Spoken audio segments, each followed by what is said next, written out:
It is said there was a time when the people of Sparta were just like others in ancient Greece. After all, they shared the same culture, language, religion and lifestyle, so there was no way for them to be superior in anything. Herodotus even said Spartans were the worst governed people in all of Greece. That is, until Sparta came under the influence of the legendary lawgiver Lycurgus. It was he who supposedly created the Spartan constitution, which included the agoge, a system of education and training that every Spartan citizen had to complete. Most Greek cities also had a similar system in place, but Lycurgus's system was so revolutionary for that time that it allowed the Spartans to dominate anyone who dared to face them in battle. During their prime, it allowed them to remain undefeated for over 150 years. In this video, we will reveal the fascinating methods behind Lycurgus's innovative training system for Spartans. As Lycurgus looked at the lazy, mediocre citizens of Sparta, he decided that his people needed a different way of upbringing.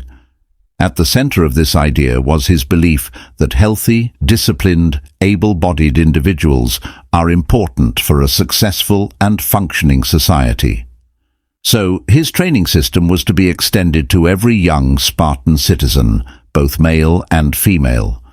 Though the girls were excluded from the most rigorous and extreme parts of the training, they were still expected to perform the same exercises as the boys, like fighting and running.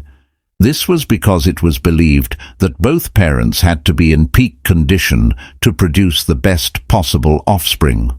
To our modern eyes, Lycurgus' system represents an interesting and extreme experiment that cannot be replicated today.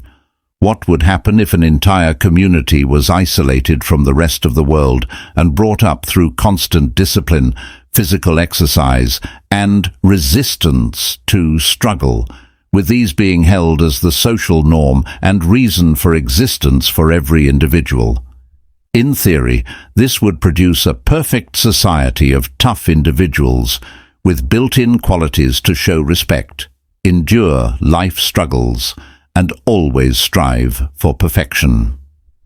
Now let's see how Lycurgus implemented his idea into a real system, and if it achieved the intended results he wanted.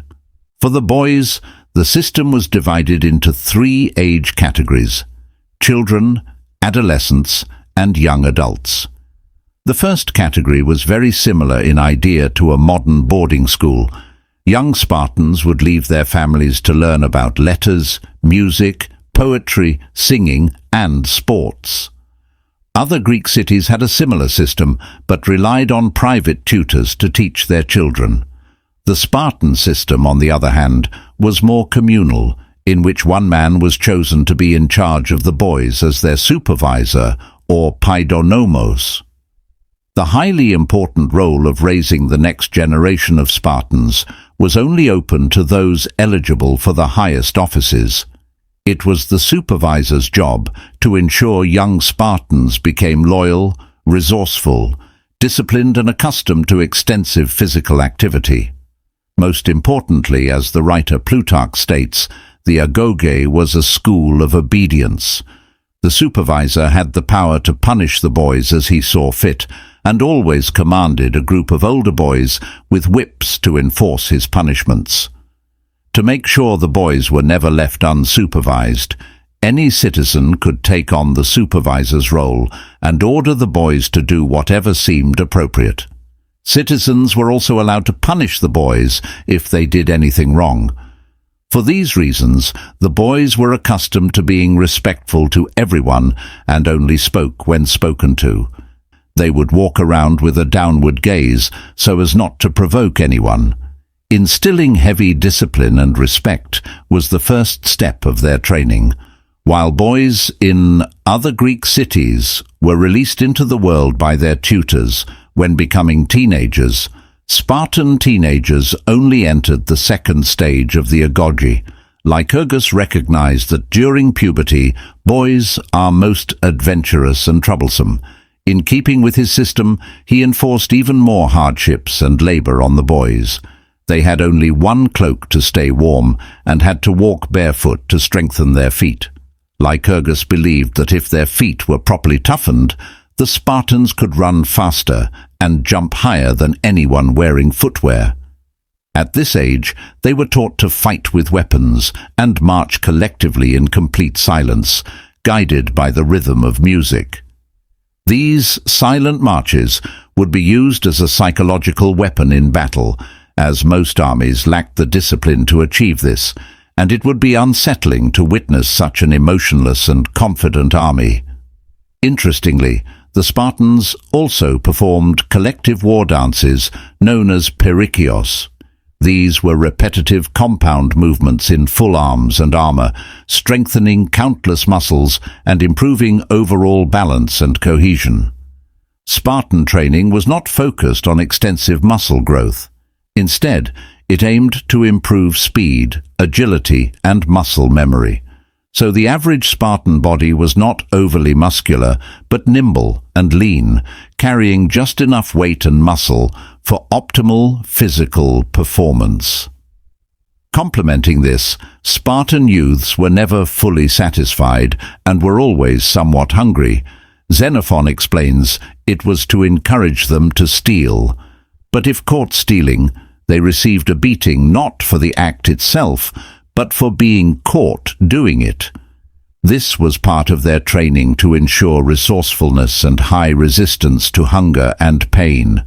Even their resistance to cold was constantly tested, as they would bathe in the cold waters of the Eurotas River, with the belief that bathing in hot water made one a coward.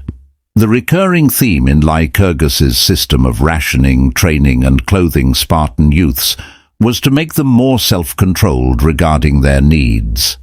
It made the boys more content with having less food, clothing, and personal possessions. This was in the hope that when difficult situations inevitably arose, Spartan soldiers would be more likely to recover and care for themselves compared to other Greeks accustomed to minor comforts and luxuries. To further discipline them, they were ordered to hide their hands under their cloaks, walk silently, and keep their eyes fixed on the ground when in public. Xenophon even says you would be more likely to see a stone speak or a bronze statue turn its eyes than them, as they would reserve their words only for when spoken to. When the boys grew into young men, Lycurgus focused the most time and effort on them, because he believed they were the city's greatest asset. He especially focused on bringing out their sense of competitiveness and teamwork, as he believed this was the best way to have the men push themselves to the limit of their abilities. In today's world, this can be seen in professional sports, and Lycurgus did a great job of replicating them for the purpose of war. Xenophon explains how he did this. Out of all the young men, he would assign 3 strong leaders to each handpick the best 100 among themselves to be in their team. The 3 leaders would also have to give a reason for each choice and rejection. Then these leaders and their chosen groups would be pitted in various activities and battles against the very men they rejected. This resulted in a lot of competition, as each selected man wanted to prove he belonged there, and each rejected one wanted to prove he was underestimated. We are told the contests that ensued were always fierce, with each man pushing himself to the limit for victory. Such competition even resulted in fistfights between the members of the groups, but they were to be separated and punished to remind each man that their inner contests should never be above their obedience to the law.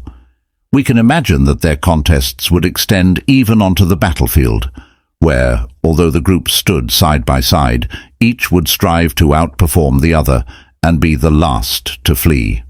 Unlike the Roman legions where men were selected based on stature and strength, it can be said that each Spartan, male or female, would be in great shape as they entered adulthood, and anyone who was slightly shorter or slimmer would know how to compensate with speed and vigor.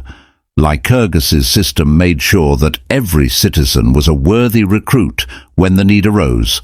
When the men grew out of young adulthood, they were finally relieved of physical training, but Lycurgus ensured through social norms that their readiness for battle and pursuit of excellence carried on. For example, hunting remained the most popular leisure activity, as it simulated military hardships and gave them an urge to stay physically fit and mentally aware. Marriage was also a motivator, as only Spartans in peak condition were allowed to marry and have children, as Lycurgus believed this would produce the strongest offspring. He took it further by making it frowned upon for couples to spend too much time together, as it would affect their competitive spirit. The most brutal social norm was put in place to discourage cowardice. Anyone who fled from a battle was subjected to constant disgrace in all aspects of life. Giving up seats, making way for others, unable to marry or have a family, paying a coward's fee for life, and facing public beatings. So cowards had to endure the most dishonorable lives, which motivated most to rather die in battle than take their place. Do you think Lycurgus's system achieved his goal of molding perfect citizen soldiers, or were his methods excessive and brutal? Let us know in the comments.